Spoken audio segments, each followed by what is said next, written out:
wife just went to pull up the tape that we put down yesterday, and that's what it did. So, I don't know. We're gonna have to figure something else out now. Well, so we've ground the floors. We filled them with the epoxy filler.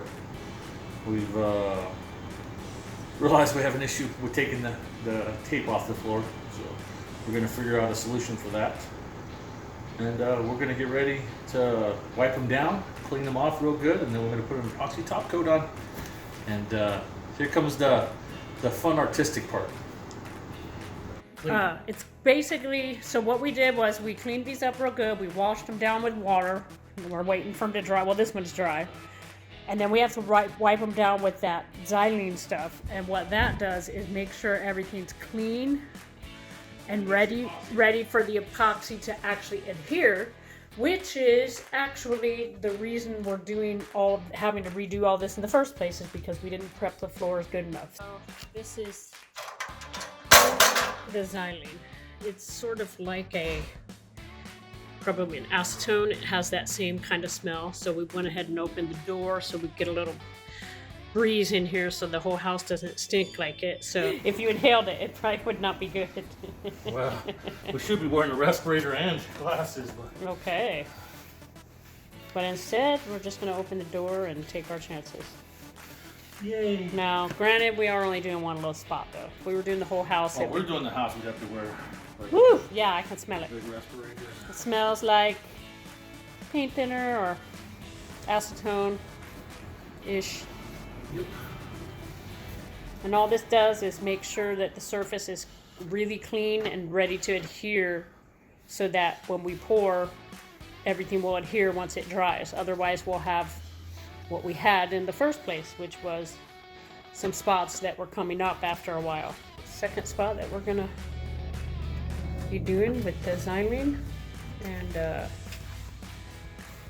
once it dries, we're ready to mix and pour. And that's when the magic happens. The rubber hits the road. So all this stuff that we did so far is all prep work. Takes a lot longer for the prep work than it does to actually do the pour.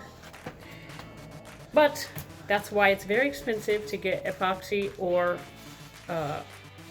concrete floors, because of all the prep work involved. Yep. It's a lot of man hours. Or woman hours. Or woman hours. I've used some different products before, but these guys, Concrete Protector, they got a few shops, one here in Las Vegas and Ohio or something like that, or Minnesota, somewhere cold. These guys are cool. These guys are good people to work with. I like them. They have free classes, so you can go learn how to do this stuff and actually become a pro. Once I retire, I'm probably gonna figure out what I want to do. Maybe it'll be towards the concrete floors. I don't know, because it is highly physical work.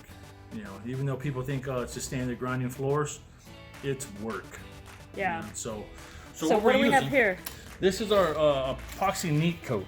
Okay, 100% solids resin. We got the resin and the hardener. It's a 2-to-1 system. I got 2 gallons of the epoxy neat coat and 1 gallon of the hardener. Okay, so you have part A and part B. Part A and part B, and then these are our pigment mix-ins. That's just going to color the epoxy the color that we want it to be. So this is our Lincoln Penny is what they call it. So it's just a copper, really pretty color. Yep. And then we got this. It's called sand. And it's also it's metallic as well. Yeah, I went with the metallics. It's a really pretty sand color, like a gold almost. You know. Yeah. So I think that's going to look nice in there.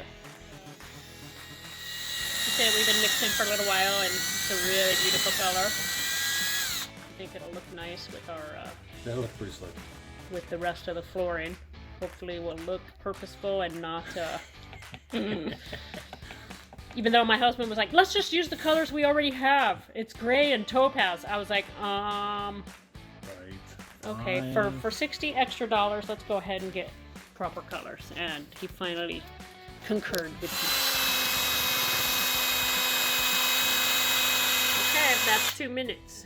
Okay, so now what we're gonna do is we're gonna grab another bucket like this, and we're gonna pour this into another bucket. We'll grab one more bucket. Why do we do that? Because do you see right here on this edge where some of the resin and some of the hardener hit the side of the bucket? but it didn't get mixed. Right here, see like Uh-huh. that? Yeah. If that falls into your epoxy without being mixed when you're doing your floors, you'll ruin your floors. Okay. So. Ask me how I know. How do you know? Because trial and error. Okay. In it goes. It will It'll harden start- rapidly. It'll start to smoke actually. Once we stirred it like we did, because these are all chemicals we're working with. Right. It's a pretty big deal. So in it goes. Wow, look at that. It looks so pretty. Okay. So that's from here. Okay. Now let's go the whole way. Is that enough? Yeah. Maybe? No, you know. He said he's going to smooth this one out before we make the copper to see if we might need more tan. So he's got a little squeegee looking thing. It's called the magic trowel. The magic trowel.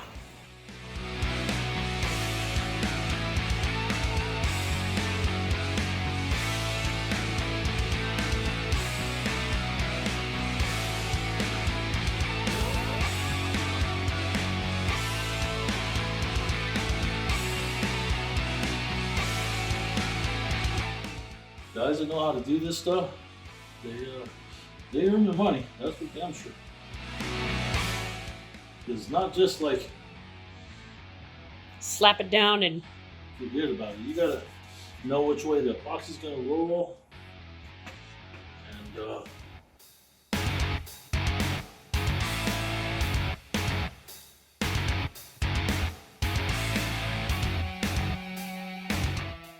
one thing we realized is we forgot to put the paper down, so I just got that done real quick before, so we make sure we don't get any on there. And then he had made one whole nother 32 ounce jug of that, and he poured it here. And I got the paper down before he started squeegeeing over here. So we are going to do the spreading, and then we'll make the copper. See how it's going to turn out. 3 again? yep. Okay. Part A. There's your 6. You're right. That's how much. That's it, yep. And then we'll put the copper in there. Might as well just finish it off. Yep. It's more like 7.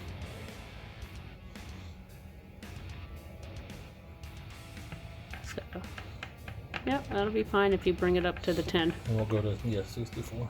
To the 9.5, we'll call it. Okay. And Now we got the copper. now we get the copper. So we'll use about half of that. Mm-hmm.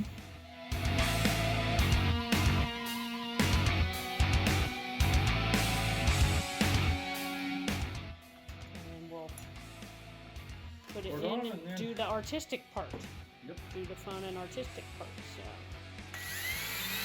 we'll see kind of how that's going to look. Wow, that's pretty.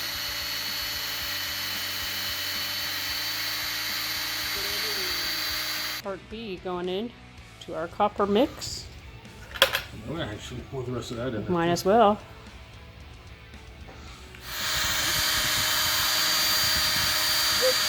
And time. Okay. Okay.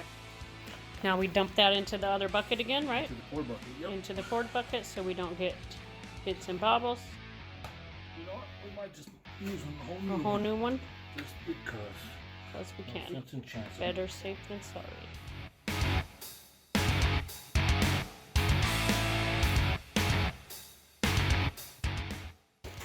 Mix some of the copper in there with it. This is the fun This part. is the art part. The arty part, the artsy fartsy Where part. you earn your money as a Artist. yeah.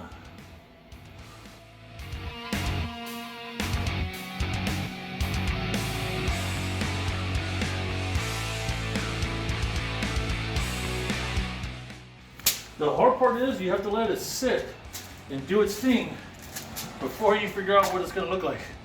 That's why I'm saying these guys that do this stuff, they're professionally, they can tell you it's going to look like this. They're smooth, man, smooth operators. So this is kind of what this is looking like for now. And then we got to let it do its thing. It'll settle some more. And we'll see how it's going to look. Oh, it looks kind of cool though. We're going to go back to the back and watch him work that over there. Now he's doing the the artistic part, mixing it around. Just gonna see if this is gonna be enough to cover this area. Hopefully it will be. And it's just gonna keep working it, and I'll come back and show you what it looks like when we're done with that. All right, so this is what it looks like here in the hallway.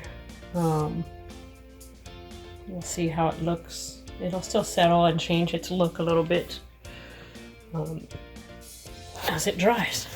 So it's been, what, about an hour since we did the pour? A little over an hour. Hour 15 minutes. So now it looks really cool.